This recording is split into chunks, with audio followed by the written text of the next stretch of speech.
Good morning, ladies and gentlemen. Welcome again to our YouTube channel. This is Gashis Kaiman. Raila Amolo Odinga did not attend the burial of Albert Ojwang.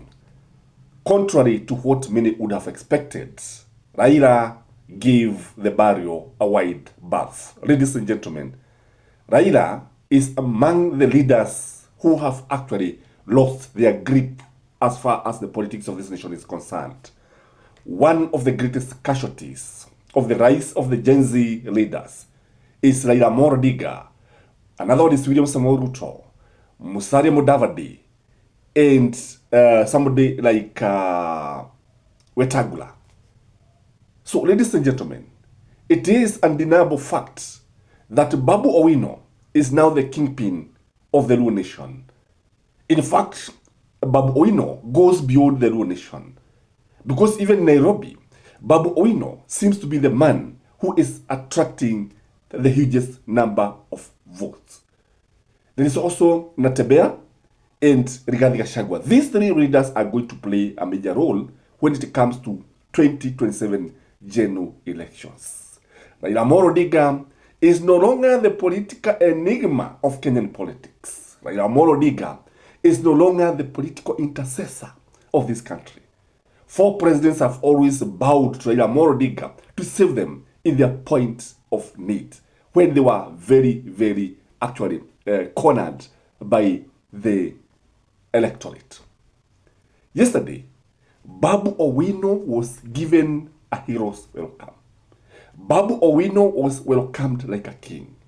When you look at the political atmosphere there, you agree with me, Raila Amolo Odinga could not be welcomed the way Babu Owino was welcome. This is not the first time that is happening, especially in Luo Nyanza. It has been happening. Before I give a critical analysis of why Babu Owino has emerged the kingpin, on the reason why Babu Owino has chased Raila Amolo Odinga out of town, I want you to watch Babu Owino being received by the Luos here.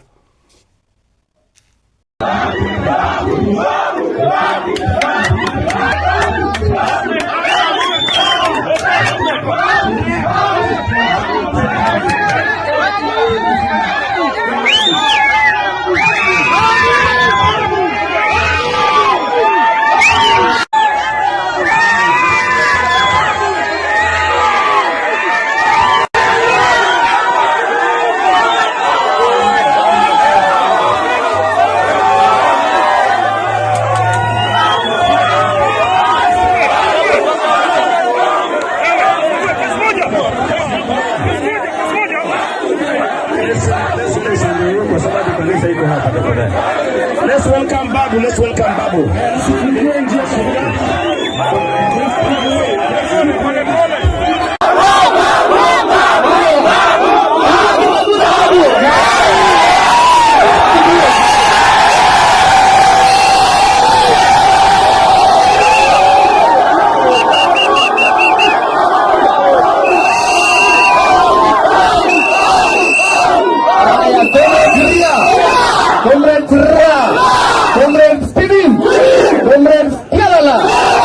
In the comradeship constitution, there are three rules. Rule number one, a comrade is always right. Rule number two, a comrade is never wrong. Rule number three, if rule number two fails to apply, refer to rule number one.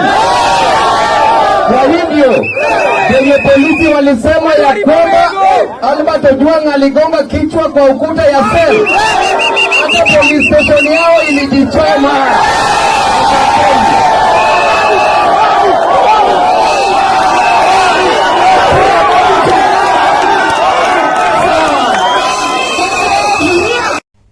Ladies and gentlemen, when was the last time that Raila Amolo Odinga was welcomed like this by his supporters?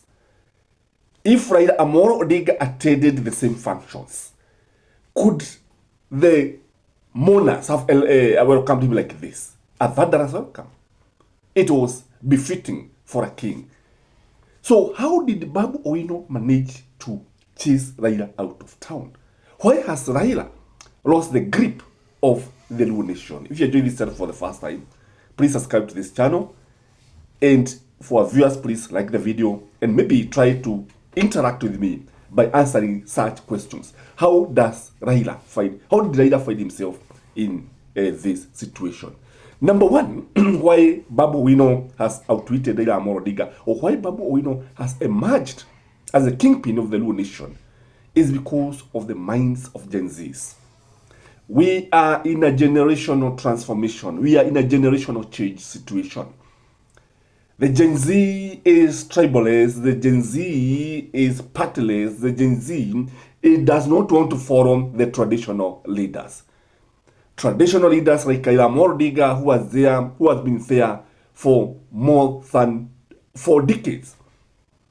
So the Gen Z are aligning themselves with Babu Owino, who is closer to them as far as the way of doing things is concerned than Raila Amolo Odinga. Number 2, there's a feeling of betrayal among the Luo youth. They have refused to embrace the broad-based government. Raila Amolo Odinga actually embraced the broad-based government. If you ask a number of youth from the Luo Nation, they support Raila Amolo Odinga, but they don't agree with him. They support Babu Owino, but they agree with him. That is the difference now. Hence the following of Babu Owino. Hence the reason why they feel that because they don't support this government that has been accused of so many evils, and because you see, like now what was happening yesterday, Albert Ojwang was a victim of police brutality. The policemen actually killed him. But now what is happening here, Raila is in this government and he's not doing anything. And that is why maybe the reason why he could not even attend this meeting, because the person who was being buried is a victim of the government of which he is part of.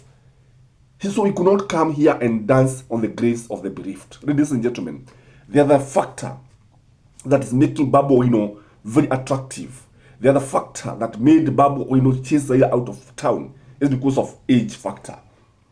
You agree with me that majority of voters in Kenya are youthful. You agree with me that about 60% of Kenyan population is below that 5 years. And they see the old guards as people who are resistant to change. They see the old guard like Raila Amolo Odinga as traditionalists. Remember, these guys are techno-savvy. Remember, these guys communicate with each other very easily. Remember, these guys agree on so many things. Remember the networking. So, because of age factor, Raila Amolo Odinga has actually been displaced by by Babu Owino. The other factor is what I would call Raila's fatigue. Raila has dominated the politics of the Luo Nation. He has actually controlled the politics of the Luo Nation like a god. Anybody who has always gone against Raila Amolo Odinga is seen as an outcast. Anybody who actually went against Raila Amolo Odinga is seen like you are actually being blasphemous. And Jaramogi Oginga Odinga, when he died, he left this kind of leadership to Raila Amolo Odinga. And many people have tried to go against the Raila Amolo Odinga's wishes, and they have failed. But now, Babu Owino is actually holding Raila's horns, and Babu Owino is biting the bullet. Babu Owino has already taken the Luo Nation with him.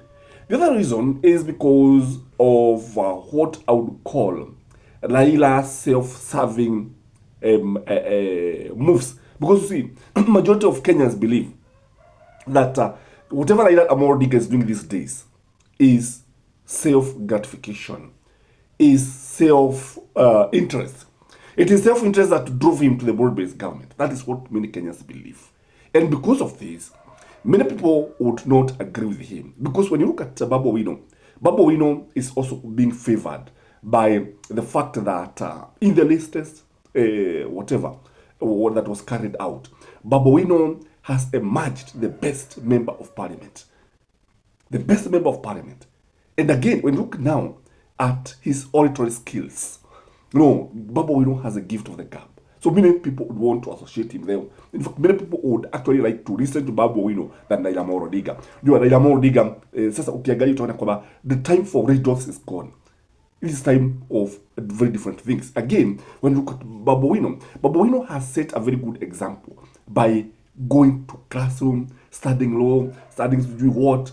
The guy is called, and many people see him as a mentor. Many people want to associate with such kind of a person who is actually showing them the way. When you look at Raila Amolo Odinga, I've always said, represent the old order. Babu Owino represents the new order. And anytime the new order conflict with the old order, the new order will always come out victorious. When you see, because when you look at Raila Amolo Odinga way of doing things is very, very different from the way Babu Owino is doing it. I know there are some people who do not agree with this analysis, but the truth of the matter is that Babu Owino has displaced Raila Amolo Odinga. Babu Owino has only respected Raila Amolo Odinga, and that is why he avoids sometimes going where Raila is, because Raila would actually be embarrassed. But I doubt if Babu Owino was to call a meeting in Kamkoji and Raila Amolo Odinga at Uhuru Park, and then there is a contest, who is going to attract more crowd? Who is going to have more people willing to listen to him? And you can bet with me, my take would be Babu Owino. I don't know what you think, but from where I sit, Babu Owino will play a major role when it comes to 2027 general elections. In fact, the easiest way to defeat William Samoei Ruto and deny William Samoei Ruto the Nyanza vote is to work with Babu Owino and give him a prominent role. But I don't know. Have a blessed weekend. Till next time, this is Gashi Skyman. Bye-bye.